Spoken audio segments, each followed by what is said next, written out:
Hey guys! Tonight, we step right onto the cracked, dusty fields of medieval Rome, where the smell of sweat and smoke hangs thick in the air, and farmers clutch rough-hewn spears instead of plows. You're standing among them, peasants called from their homes, their lives about to twist into something far stranger than the peaceful rhythms of sowing and harvest. War isn't a distant tale. It's a daily grind. And you probably won't survive this brutal leap from soil to sword. So, before you get comfortable, take a moment to like the video and subscribe, but only if you genuinely enjoy what I do here. Also, let me know where you're watching from and what time it is there. Now, dim the lights. Maybe turn on a fan for that soft background hum. And let's ease into tonight's journey together. You trudge alongside these early fighters, ordinary peasants suddenly enlisted as soldiers. They've never held a sword before, much less worn armor or marched in formation. Their hands are calloused from digging earth, not gripping hilts or bows. But the kingdom demands men for its endless wars. So these farmers must become warriors, or watch their homes burn. The militarization of medieval society is not a neat transition. It's messy, chaotic, full of blisters, fear, and missteps. Historians still argue whether the militarization was a top-down command by monarchs or a grassroots evolution driven by local lords needing protection. Either way, the shift begins here, with peasants drafted into militia forces to fight for their feudal overlords. They carry what they can: wooden shields patched with leather, axes scavenged from farms, even farming tools repurposed into weapons. You might chuckle imagining a spear made from a sharpened rake. Pretty unorthodox. But hey, it's what they've got. This quirky improvisation is common among early medieval levies who couldn't afford real swords or armor. Despite the rough start, these peasant soldiers lay the groundwork for the professional armies to come. Their lives blur between tending crops and training for battle. The transition from civilian to soldier isn't just about gear or tactics, it's about reshaping society's entire fabric. Castles rise as military and administrative centers. Knights mount their war horses, and infantry slowly gain skills beyond brandishing pitchforks. You can almost hear the tired groans of these first warriors, the clank of mismatched armor, and the sharp bark of commanders trying to impose order on chaos. It's a world where courage sometimes means just standing your ground, even if you don't know which way the enemy will strike next. So, here you are, in medieval Rome's dusty dawn of militarization, where peasant hands grasp swords with hope and dread alike. This is where your journey begins beyond plows. Into the clang of steel, you trudge alongside those peasant soldiers, feeling the weight of their world shift beneath rough leather and rusted iron. War isn't some grand adventure, it's a burden. Imagine being torn from your simple life fields half-plowed, crops half-harvested to march into unknown dangers. Their villages depend on their strength, yet their duty calls them away. The peasant's burden isn't just the spear in hand, but the fear of what happens if they don't return. Hunger may ravage their families. Winter may come harsher, and fields left untended can turn to dust. These soldiers are often conscripted, not volunteers. Lords and kings demand men for endless skirmishes, border raids, or the occasional grand battle that might decide a kingdom's fate. The system is patchy. Some peasants serve for a season, others for years. Service isn't glamorous. Camp life smells of sweat and stale bread.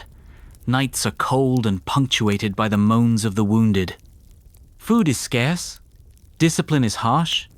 You might catch a glimpse of a farmer's wife waving a tattered cloth from a distant hill, hoping her husband will survive the night. But survival often feels like a long shot. Oddly enough, some peasants carry lucky charms or even strange folk remedies. There's a medieval tale about soldiers rubbing crocodile dung on their skin as sunscreen or protective magic.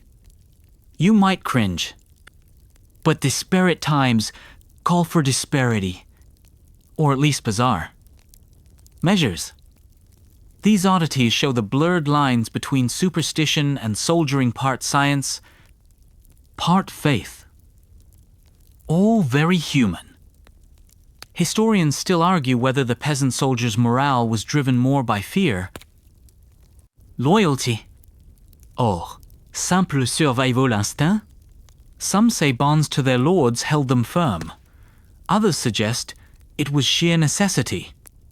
Either way, the emotional landscape was as complex as the battles themselves.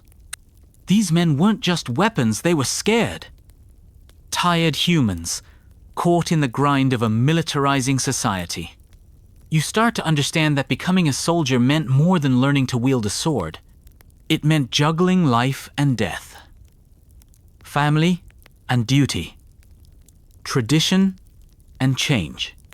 The peasant soldier's life was a balancing act on a knife's edge. And sometimes, that edge was razor thin. You watch the chaos of militia slowly morph into something resembling order.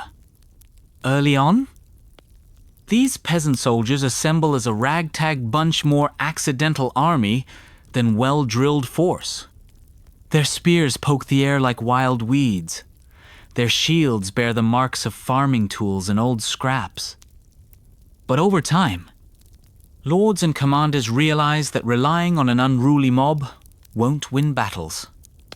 Slowly, the medieval world inches towards standing armies, forces trained, equipped, and paid to fight. This shift isn't overnight. You can imagine local leaders grumbling as they trade impromptu farmer levies for a more permanent fighting force. Some resisted, preferring the old feudal chaos, where peasants were summoned when the horn blew and sent home once the danger passed.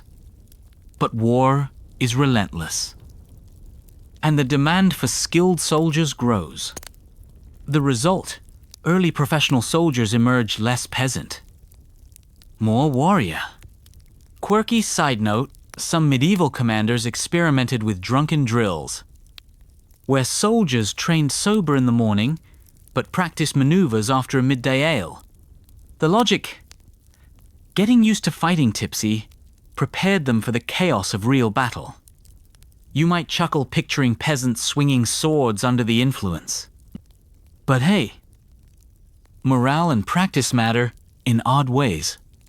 Historians still argue whether these standing forces were truly professional by modern standards or just a slightly better organized militia.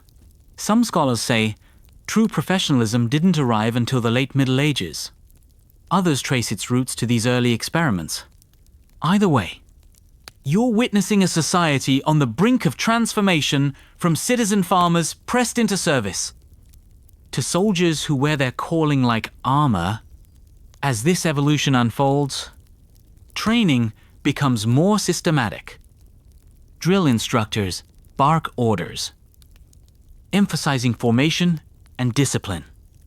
The chaotic clatter of confused peasants becomes the rhythm of synchronized marching and coordinated attacks. Armor and weapons are standardized, and loyalty slowly shifts from local lords to the army itself. So here you are, standing at the crossroads where militia meets professionalism, where medieval warcraft sheds its rough edges and begins to take shape as a more calculated, enduring institution.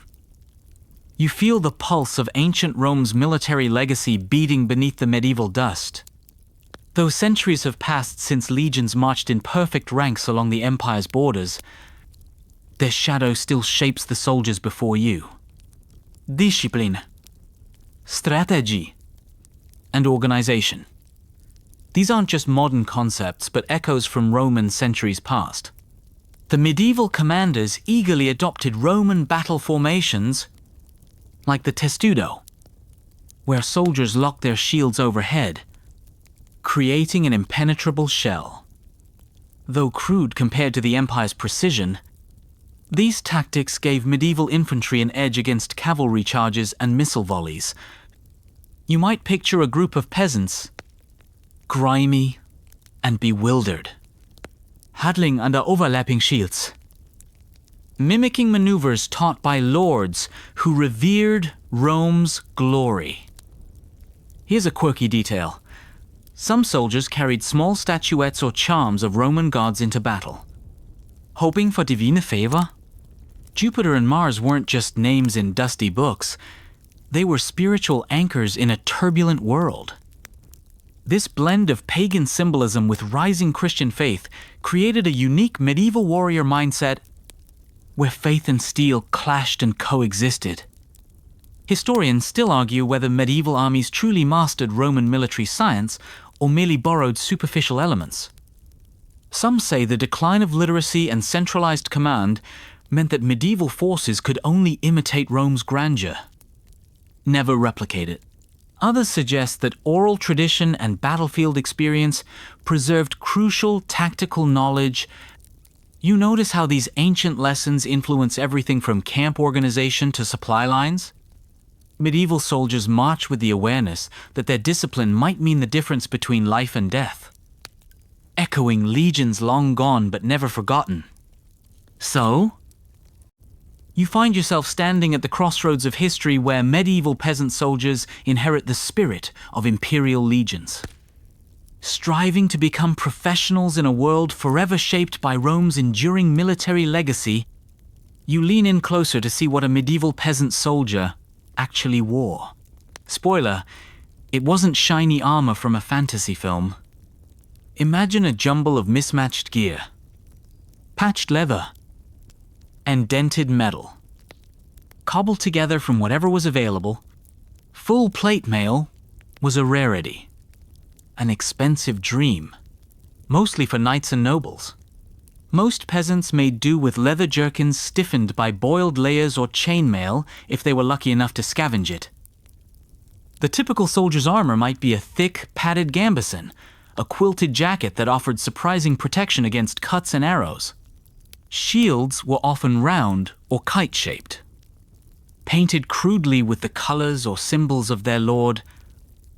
Though many bore scars and holes from previous fights, helmets were simple iron caps or even repurposed farming helmets, lacking fancy crests, but serving the basic function of saving a life. Here's a quirky tidbit. Some peasants improvised armor with wooden planks or even thick cloth soaked in vinegar, hoping the acidity would soften sword blows. It sounds more like medieval witchcraft than science. But desperate times led to desperate armor hacks. Also, some soldiers would paint their faces with charcoal or ash, partly for intimidation, partly as a ritual protection. Historians still argue whether the lack of uniformity in armor meant medieval armies were disorganized or actually more adaptable. Some scholars claim this patchwork armor allowed soldiers greater mobility in rugged terrain, while others argue it increased vulnerability. You can see both sides. A peasant soldier's armor was a constant compromise between protection, cost, and freedom to move. You smell the sweat mingling with leather oils, hear the soft clink of chain links, and sense the gritty reality that armor wasn't just for show. It was a lifeline, imperfect but vital, in a brutal, unpredictable battlefield. So, your image of the medieval soldier takes shape not a gleaming knight, but a tough survivor, armored in practicality and grit. You trudge up the cold stone steps of a castle keep, the echo of your boots bouncing off the thick walls, Castles aren't just grand homes for lords. They're the crucibles where peasants are forged into soldiers. Within these towering walls, rough farmers trade their daily chores for the drills of warfare. The stone battlements guard not only territories, but also the very future of medieval militarization. Inside, you see soldiers, peasant recruits, and seasoned fighters alike practicing archery, swordplay, and the dreaded siege defenses. The castle walls are classrooms and prisons in one piece. The clang of hammer on anvil rings from the blacksmith's forge, repairing armor and sharpening blades. Life here is harsh and regimented, but safety and structure replace the chaos outside. Here's a quirky side. Some castles had dumbwaiters or secret passages that even peasants whispered about with awe, believing they were magical escape routes. Others told tales of ghostly knights haunting the halls, their armor clanking at midnight, a morale booster or a warning.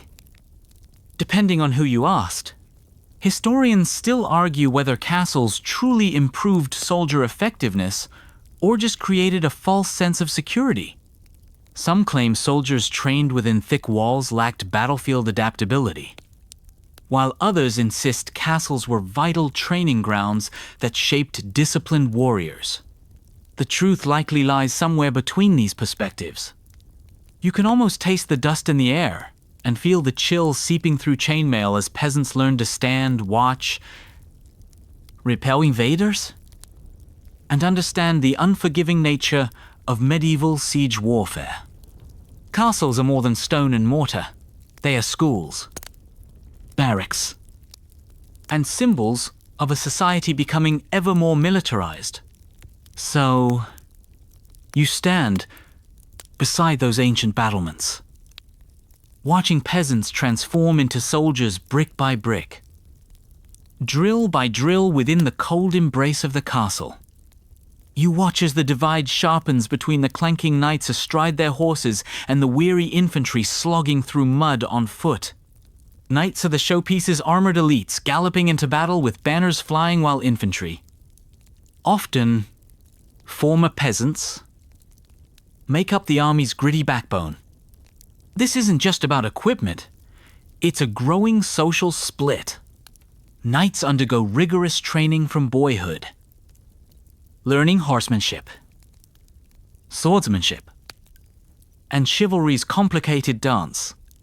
Infantrymen, on the other hand, join as needed, often balancing soldiering with farming or craft. Their weapons differ too. Knights wield heavy swords and lances. Infantry rely on spears, pikes, or bows. The difference is stock-mounted nobility versus foot soldiers with simpler gear. Quirky fact: some knights, despite their prestige, suffered from terrible horse allergies or even fear of heights. Pretty ironic, given their exalted status. Meanwhile, foot soldiers developed clever tactics like the Stiltron formation, tight pike circles that could repel cavalry charges, turning the tables on their mounted adversaries.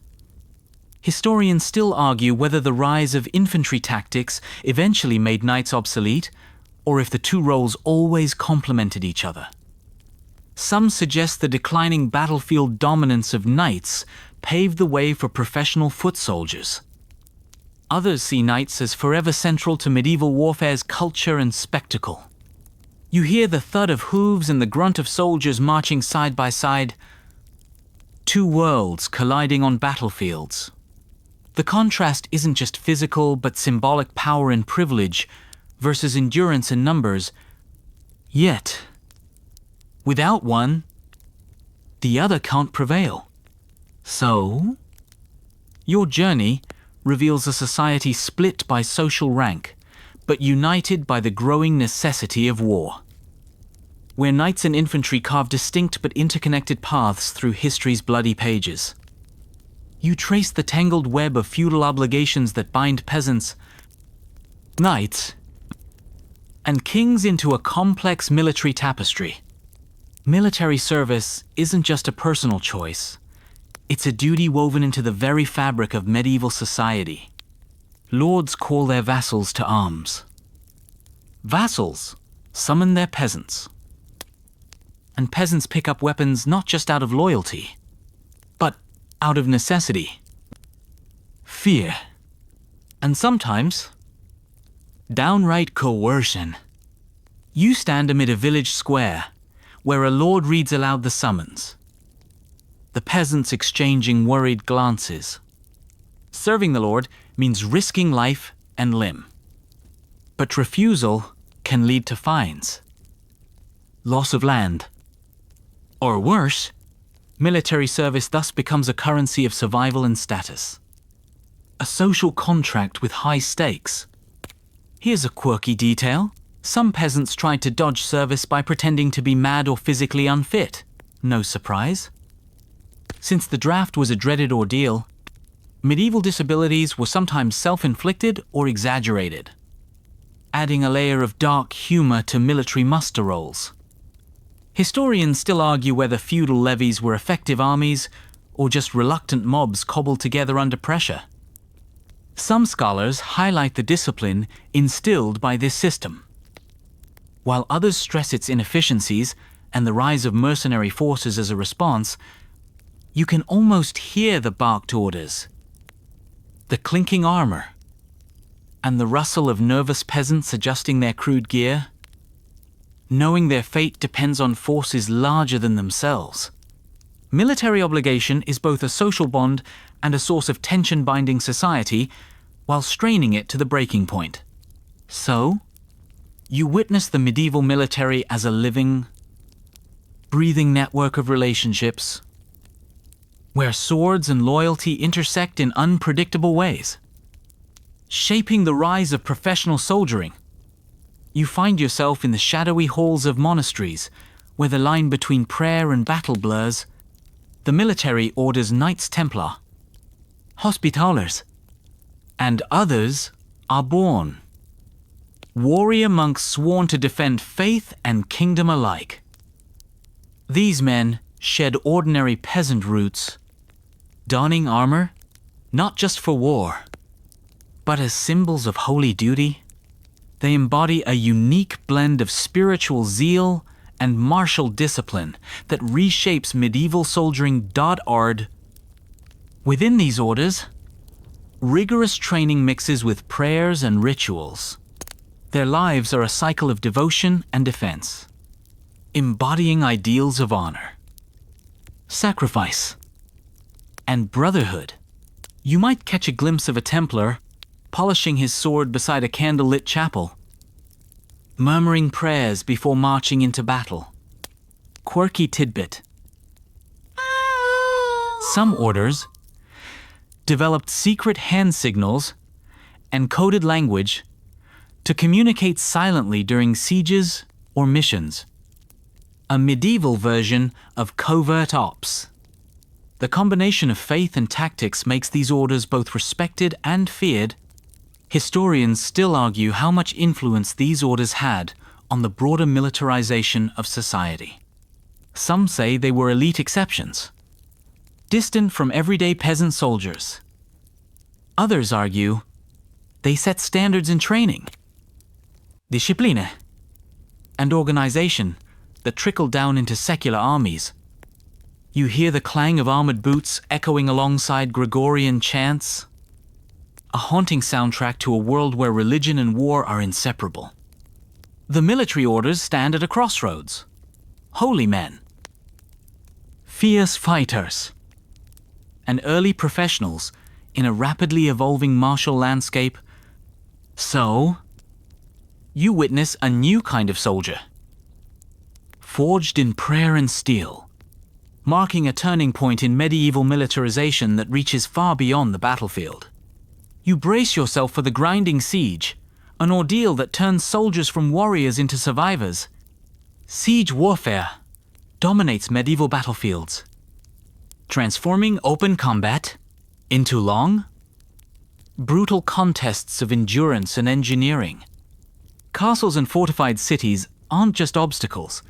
They are challenges that shape how soldiers fight, train, and live. Imagine peasant soldiers marching up to towering stone walls, under a hail of arrows and boiling oil. Siege engines like trebuchets and battering rams roar to life, hurling death across the moat. The waiting game begins days, weeks, sometimes months of trench digging, supply shortages, and mental strain. Here's a quirky fact. Some defenders reportedly use dead animals catapulted over walls to spread disease or demoralize attackers. You might grimace at the grim creativity, but medieval warfare wasn't known for cleanliness. Historians still argue whether prolonged sieges contributed more to militarization than pitched battles. Some contend that the technical knowledge required fostered specialized soldier classes, while others say sieges primarily drained resources and morale. You taste the dust in your throat. Feel the chill of dawn breaking over siege lines. And hear the desperate cries of soldiers and civilians alike. The siege is a crucible that forges patience, brutality, and innovation, transforming simple peasants into hardened soldiers capable of enduring the harshest trials. So, you find yourself caught in the endless ebb of siege warfare. A grim yet essential chapter in medieval militarization that tests body, mind, and soul. You step into the shadowy world of mercenaries, the soldiers for hire who blur lines of loyalty and tradition. Unlike peasants called by feudal duty, mercenaries fight for coin. Contracts signed in dusty taverns rather than pledged oaths. These professional warriors bring skills and experience that rival knights and levies alike, but their allegiance is often as fleeting as their pay. Imagine a mercenary captain negotiating terms over a worn wooden table, weighing gold against risk. These fighters could turn the tide of battle or switch sides mid-conflict if the price was right. Their presence unsettles traditional feudal armies, who see mercenaries as both assets and threats. Quirky side note: some mercenaries earned reputations for bizarre habits. One famed archer supposedly refused to fight on Fridays, believing it unlucky, causing his employers endless frustration. Others had peculiar rituals, like carrying lucky rabbit's feet or wearing mismatched boots. Historians still argue how mercenaries influenced medieval militarization. Did they professionalize armies by introducing discipline and tactics? Or did they erode loyalty and increase chaos? Some scholars argue mercenaries were necessary evolution. Others see them as symptom of feudal decline.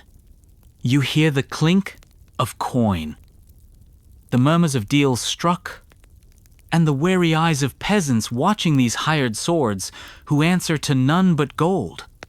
Mercenaries embody a shift toward a more transactional, professional approach to War I that redefines soldiering beyond birthright and fealty.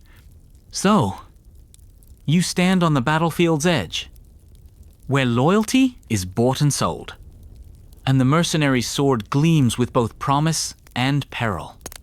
You settle by the flickering campfire to experience the daily grind of a professional medieval soldier. The glamour of battle fades quickly into a routine of cold mornings, endless drills, and meals that barely fill the belly. The smell of damp leather, mingled with smoke and unwashed bodies, defines life beyond the battlefield.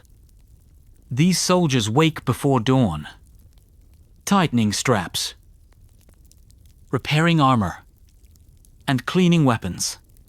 The clang of swords being sharpened competes with the groans of those nursing old wounds. Between marches and skirmishes, boredom and anxiety weave a complex tapestry of soldierly life. A quirky glimpse, some soldiers developed odd hobbies to pass the time carving intricate designs into their shields, telling exaggerated tales of heroic deeds. Or even training messengerbird. One camp legend tells of a soldier who taught a goat to fetch arrows. Though how useful that was remains debated, historians still argue how much of medieval soldier life was hardship versus camaraderie. While harsh conditions prevailed, bonds forged in shared struggle created loyal, resilient units that often outperformed their social standing. You taste the rough bread, hear the crackling fire, and feel the ache of muscles unused to rest. The soldier's day is less about glory and more about survival, enduring discomfort for a chance at honor, or simply to return home alive. So, you join these professional soldiers not in the heat of battle, but in the quiet, grinding moments that truly shape their endurance and spirit. You drag yourself through the muddy training grounds, where morning drills beat down on sleepy soldiers like a relentless storm. This is the soldier's school. No benches. No books. Just sweat. Barked commands. And the clatter of weapons. Here, raw recruits often former peasants learn to move as one, to trust the man beside them with their life. Training is grueling. Soldiers repeat the same formations until muscle memory takes over shield walls. Spear thrusts. Volleys of arrows. Discipline sharpens the chaos of battle into something manageable. The drill sergeant's voice cuts through the cold morning mist. A constant reminder that survival depends on precision, not just courage. A quirky detail. Some commanders used rhythm and song to keep soldiers in step, turning drills into a strange kind of medieval marching band. Imagine peasants awkwardly chanting battle hymns while swinging swords, awkward but oddly effective. Historians still argue how much training could compensate for lack of noble birth or innate skill. Some claim that the rise of drill and tactics marked the birth of modern armies, while others emphasize the enduring importance of individual valor. You feel the sting of cold rain, hear the scrape of wooden shields, and taste iron on your tongue as you sweat through this school of war. Here, the line between peasant and soldier blurs, replaced by shared purpose and hard-earned skill. So, your journey brings you to the crucible of medieval military professionalism, where discipline begins to transform society's raw recruits into something closer to warriors. You stand on the battlefield's edge, watching weapons evolve in deadly dance.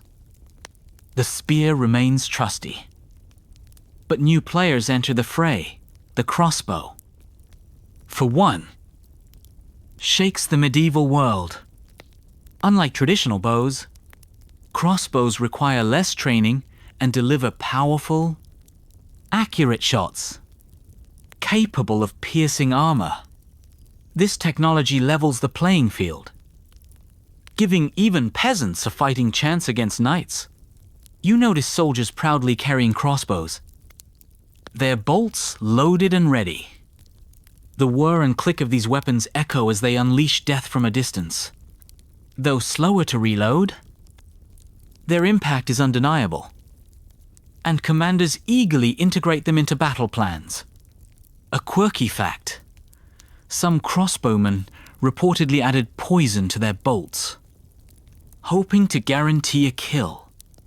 Medieval science was part myth, part experiment. A curious mix of hope and horror. Historians still debate whether the crossbow's rise directly caused the decline of heavy cavalry dominance or simply shifted tactics temporarily. Some argue it democratized warfare by empowering infantry. Others see it as just another tool in a soldier's arsenal. You hear the sharp twang of strings, the thud of bolts, striking shields, and feel the tension of a battlefield adapting to new technology. Weapons are more than tools, they're agents of social change, reshaping power dynamics in medieval society. So, you witness the birth of modern warfare's subtle science, where technology and tradition collide, propelling peasants further into the realm of professional soldiering. You stand amidst a crowd of soldiers and peasants, their faces smeared with dirt and sweat, wondering if these warriors are still peasants at all, as they train, fight, and live apart from their villages. A new identity emerges. They are no longer merely farmers forced into battle, they become a distinct social class, professional soldiers. This blurred line between peasant and soldier reshapes medieval society. Soldiers begin to receive wages, land grants, or privileges in exchange for service. Some marry into warrior families, elevating their status. The battlefield becomes a place where birth matters less than skill and loyalty. Here's a quirky observation. Some soldiers adopted nicknames based on their weapons or battle exploits, like Spearfoot or Ironjaw, turning martial prowess into personal legend. These monikers fostered camaraderie and identity beyond birthright. Historians still debate whether this emerging class truly broke from peasantry or simply adapted within existing social hierarchies. Some argue these soldiers paved the way for a merit-based military, while others see them as extensions of feudal bonds. You hear the chatter of camps, the clinking of coins, and the quiet pride of men who've traded plows for swords and embraced a new life. This transformation marks a profound shift, not just in how wars were fought, but who fought them. So, you witness the birth of a professional soldier class, a cornerstone in medieval militarization that echoes into the armies of tomorrow. You catch a glimpse behind the armor at the human heart beating beneath soldiers carrying not just weapons, but fear and hope. War's constant presence wears heavily on their minds, and the psychological toll is immense. The transition from peaceful peasant to hardened fighter is as much mental as physical. Imagine nights filled with nightmares, the silence broken only by distant screams or the clatter of armor. Soldiers grapple with anxiety, homesickness, and the crushing weight of survival. Letters from home, if they arrive, bring bittersweet comfort and guilt. Oddly enough, some found solace in rituals carrying talismans, reciting prayers, or even sharing crude jokes around campfires to keep despair at bay. Humor becomes a weapon as vital as any sword, slicing through tension to forge bonds. Historians still debate how medieval soldiers coped mentally, with some emphasizing the role of faith and superstition, while others point to camaraderie and resilience. The truth likely lies in a mix of all these elements, painting a complex emotional landscape. You feel the strain in their eyes, the tremble in hands once steady on a plow, now gripping a sword. This psychological metamorphosis is an unseen battlefield, shaping the soldier's soul as profoundly as any physical fight.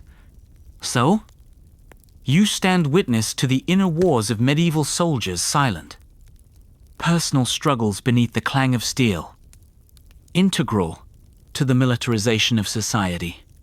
You walk the corridors of the castle again, but this time, not just as a fortress of stone and mortar.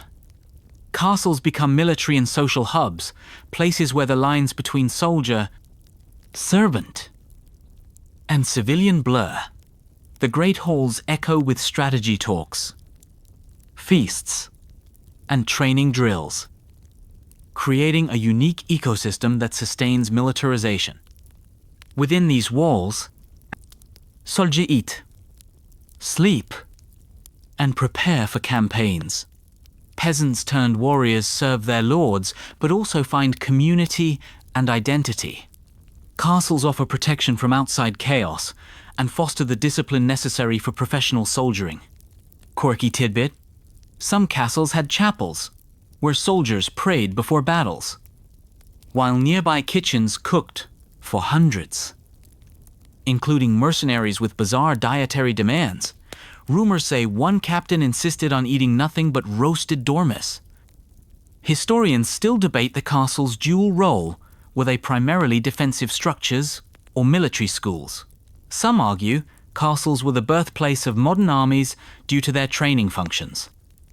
While others emphasize their symbolic power, you sense the hustle of armorers, the whispers of spies, and the laughter of soldiers stealing brief moments of joy. Castles aren't just stone. They're the beating hearts of medieval militarization.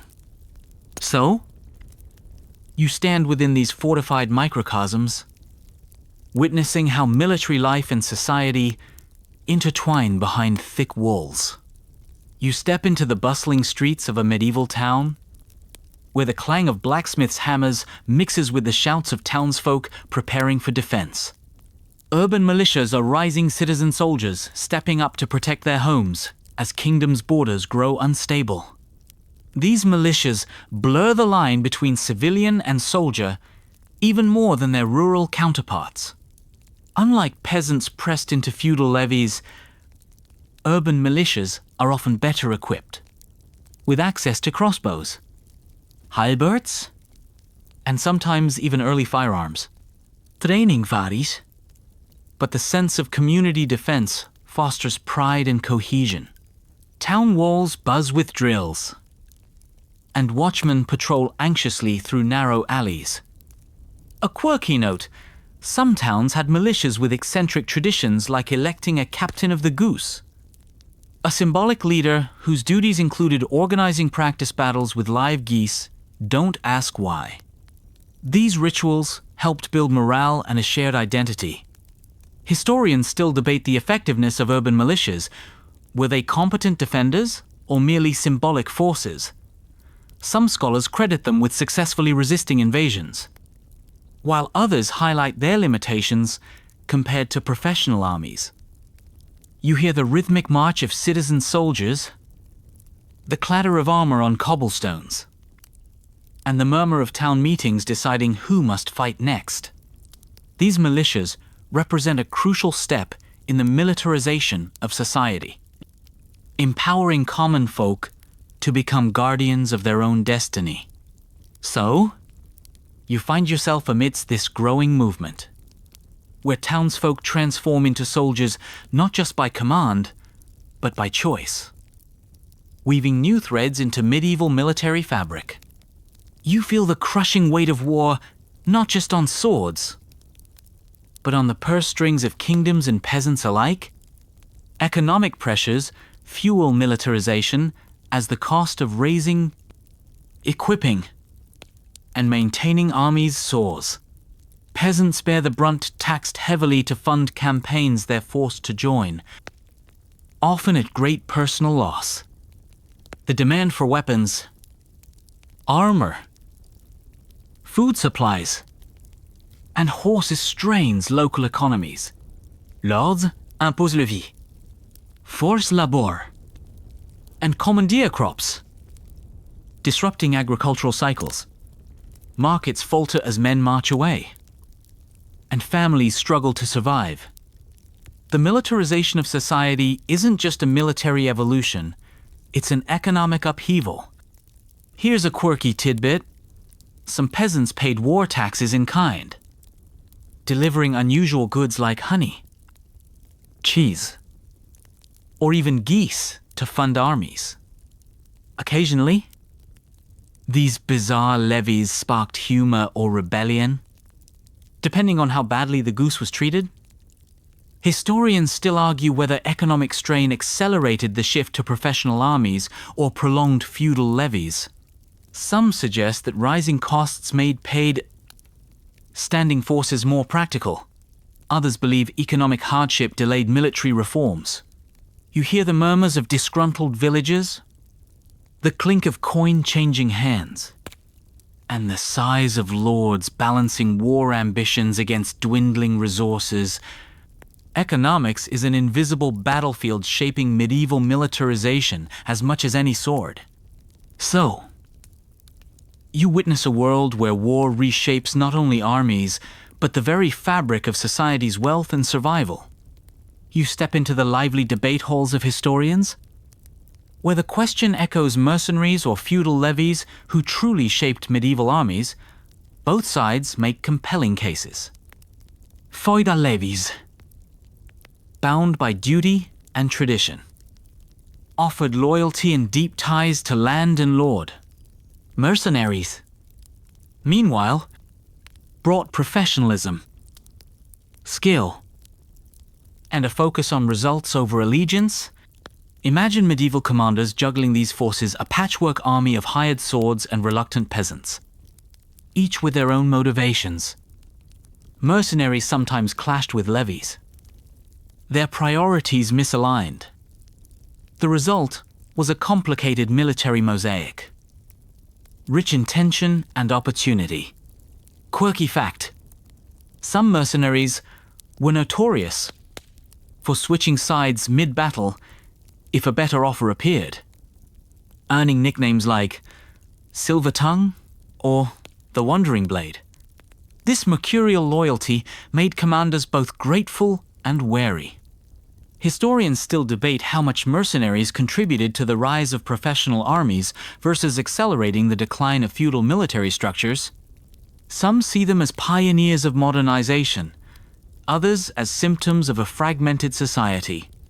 You hear the clash of swords, the whispered bargains, and the wary glances exchanged among commanders balancing tradition and innovation. The mercenary versus levy question isn't just academic, it reflects the complex evolution of medieval militarization. So, you find yourself amid this vibrant debate, witnessing the forces that pushed medieval armies from feudal chaos to professional order. You hear the soft murmur of prayers mingling with the clatter of armor as religion weaves itself tightly into the soldier's life. Medieval warriors don't just fight with steel, they fight with faith. Crusades, holy wars, and battlefield blessings turn war into a spiritual quest, where divine favor is as coveted as any sword. Monks and priests accompany armies, offering last rites, healing, and moral guidance. Soldiers clutch rosaries or relics, believing these sacred objects protect them from harm. The Church wields power to declare battles just, and enemies damned, a potent mix that fuels courage and cruelty alike. A quirky tidbit: some soldiers wore battle crosses sewn into their tunics, believing these tiny symbols could turn aside arrows or wounds. Others fasted before combat, hoping to earn divine favor through discipline. Historians still debate how much religion motivated soldiers versus serving as a tool for rulers to justify war. Was faith a genuine spiritual shield? Or political propaganda in armor? Likely both, shaping soldier conduct and medieval militarization's ethos. You sense the weight of both spiritual hope and human fear, as prayers rise like smoke alongside the clang of steel. Faith isn't just comfort, it's a weapon shaping medieval society's approach to war. So, you stand amid this intertwining of religion and battle, where soldiers march not only for king, but for God's will. You watch soldiers tending their battered armor and battered nerves between battles, a grueling routine where maintenance is survival. Chainmail rusts, leather cracks, and swords dull. Without skilled blacksmiths and armorers, even the bravest fighter becomes vulnerable. Comme fire, doubles, reperchops, where the clang of hammer on anvil echoes late into the night. Improvisation is key. Soldiers patch holes with scraps, reinforce shields with wood, and sometimes resort to using nails or rope to hold gear together. The medieval battlefield is as much about quick fixes as grand strategies. Quirky fact: some soldiers believed rubbing animal fat onto leather armor made it invincible. A superstition that might have helped morale more than actual protection. Others personalized their gear with symbols or carvings, turning repairs into art. Historians still argue how effective such field repairs were and whether maintenance influenced the outcome of battles. Some suggest well-maintained equipment gave professional soldiers an edge over peasants with poor gear. You smell burning coal? Here, metal scraping against metal, and feel the urgency in every strike to keep a soldier fighting another day. Armor upkeep is a hidden but vital chapter in the story of medieval militarization. So, you glimpse the behind-the-scenes toil that keeps armies ready, where survival depends as much on repair as on raw strength. You notice that a soldier's equipment is more than just protection or weaponry. It's a badge of identity and status. From heraldic shields painted with family crests to the gleaming helms adorned with feathers, a soldier's gear tells a story before a word is spoken. Peasant soldiers often carried simple, utilitarian weapons and shields marked by the Lord's emblem, signaling allegiance. But as they gained experience and favor, some adorned their armor with personal symbols, animals, mythical creatures, or religious icons, transforming gear into a statement of pride and belonging. Quirky tidbit: some soldiers personalized their helmets with amusing motifs. A rooster's comb here, a dragon's wing there, both to intimidate foes and amuse comrades. Others carved tiny scenes of daily life into their shields. Turning battle gear into medieval comic strips, historians still debate how much symbolism influenced morale and cohesion. Did these personal touches build camaraderie and unit identity?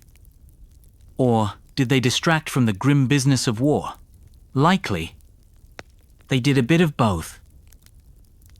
You hear the clatter of armor mingled with laughter and war cries. Feel the weight of steel and meaning in medieval Warfare. Equipment is both a tool and a storyteller, weaving social ties into the fabric of militarization. So, you see beyond the sword and shield, recognizing the human desire to belong and be remembered etched into every scar and symbol. You stand amidst the clashing ranks as early infantry tactics take shape, turning untrained peasants into disciplined formations capable of holding the line.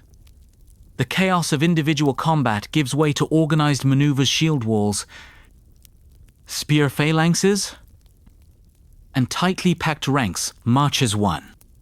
Soldiers learn to trust their comrades, locking shields and bracing spears to form impenetrable barriers. The rhythm of battle becomes a dance of coordination and timing, where survival depends on unity, not just bravery. These tactics begin to shift the balance of power away from knights and cavalry.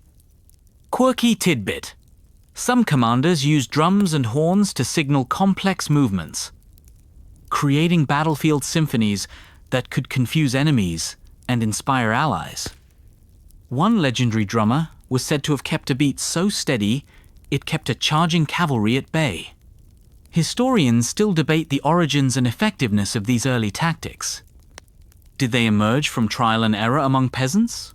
Or were they borrowed from classical antiquities military manuals? Either way, they mark a turning point in medieval militarization. You hear the steady thud of shields colliding, the hiss of spears thrusting, and feel the electric tension of soldiers moving as a single organism. These formations redefine the soldier's role from lone fighter to integral part of a collective force. So, you witness the dawn of coordinated infantry tactics, where peasants transform into warriors through discipline and unity. You step back into village life, but it's forever changed by war's relentless demands. As men march off to fight, families and communities adjust, shifting roles and responsibilities. Women take on farming duties, manage households, and sometimes even train in defense. Children learn early the price of conflict, growing up with tales of absent fathers and brothers. War stretches the fabric of medieval families, reshaping gender roles and social dynamics. Some women gain unexpected independence, running estates or organizing local militias. Others suffer under the strain of loss and scarcity, their resilience tested daily. Quirky fact: folklore from this era often features warrior women disguised as men or leading bands of defenders, tales blending myth and reality that hint at female contributions to militarization. Historians still debate how profoundly war altered medieval gender roles. Did militarization empower women or reinforce traditional hierarchies? Opinions vary, but the impact on family structures is undeniable. You hear the steady hum of village life, chickens clucking, children playing, women tending fields, underscored by the absent voices of soldiers. The home front is a battleground of its own, where survival depends on strength beyond the sword. So, you witness how war's reach extends far beyond the battlefield, transforming not just armies, but the very society that supports them. You stand on the edge of a campfire's glow, where the lines between reward and punishment shape the soldier's motivation. Medieval armies weren't just about glory, they were about survival, discipline, and sometimes brutal control. Rewards came in the form of land grants, monetary pay, or spoils of war, while punishments ranged from fines and public humiliation to harsh physical penalties. Soldiers who fought bravely or survived lengthy campaigns might be granted parcels of land, elevating their social status. Others earned coin, a precious commodity that could mean the difference between life in poverty or comfort. Yet, discipline was strict desertion, cowardice, or insubordination, often met with swift, severe punishment. A quirky detail: some armies used drumming out ceremonies to publicly shame offenders. Soldiers would be marched through camp to the beat of drums, while others jeered. A medieval version of social media call-outs? Historians still argue how effective such reward and punishment systems were in maintaining army cohesion. Some argue harsh discipline kept armies fighting. Others believe positive incentives were more crucial. You hear the crackling fire, the murmurs of soldiers sharing tales of valor or disgrace, and the heavy footsteps of commanders enforcing order. This delicate balance of carrot and stick is central to the medieval soldier's experience and the wider militarization of society. So, you glimpse the harsh realities behind the armor, where incentives and consequences govern the fragile order of medieval armies. You mark time by the rhythm of the military calendar, a cycle of war and uneasy peace shaping every aspect of life. Seasons dictate when peasants leave their fields and pick up their weapons. Spring and summer bring campaigns fueled by better weather and food supplies. Winter enforces a pause, as cold and snow make fighting near impossible. During these months, soldiers endure not just battle, but the harsh unpredictability of medieval life, muddy roads, disease outbreaks, and scarce provisions. the ebb and flow of warfare become woven into the fabric of society, with villages and towns holding their breath. Each campaign season, a quirky tidbit. Some armies observed holy days or festivals during campaigns, using moments of respite for feasting, dancing, or oddly competitive games like shield throwing. These breaks were vital morale boosters amid hardship. Historians still debate how rigid or flexible this calendar was. Some argue strict seasonal campaigns limited warfare's intensity, while others see opportunistic raids and skirmishes breaking the pattern.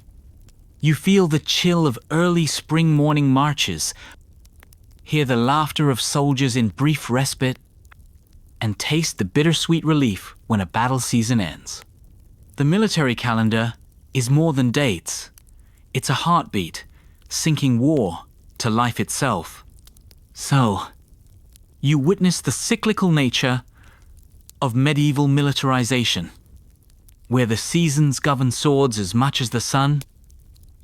You gather around flickering campfires, where tales of valor and horror ignite the imaginations of weary soldiers. Legends and myths swirl through the smoke stories of legendary heroes, cursed swords, and ghostly apparitions stalking battlefields long after the fighting ends. These narratives do more than entertain. They fuel morale, justify sacrifice, and bind soldiers together through shared culture. Soldiers whisper of the Black Knight, a phantom said to appear before doomed battles, or St. Michael's blessing, a miraculous shield said to protect those truly faithful. Such stories create a shared identity and a sense of destiny that can inspire even the most tired and scared warriors.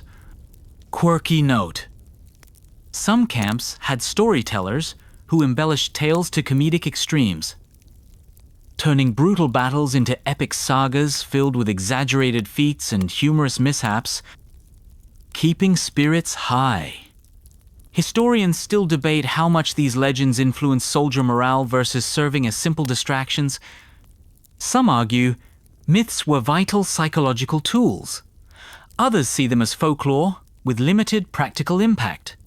You hear the crackling fire, the hushed voices weaving tales both terrifying and triumphant, and feel the intangible power of stories in shaping medieval militarization.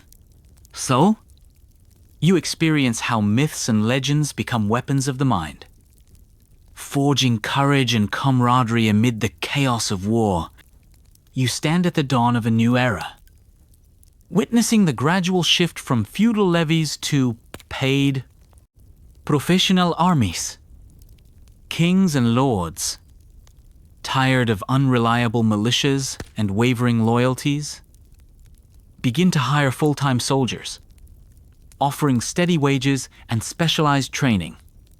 This transformation isn't sudden, but a slow, determined march toward modern military organization. You see banners of mercenary companies joining royal forces, seasoned veterans whose expertise surpasses that of reluctant peasants. Armies become more cohesive, discipline tighter, and campaigns more strategic. The medieval world edges toward professionalism, where soldiering is a career, not just a duty.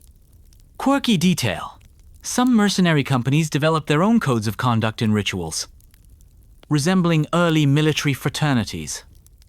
One famous group insisted on a communal feast every full moon, complete with storytelling and swordplay competitions.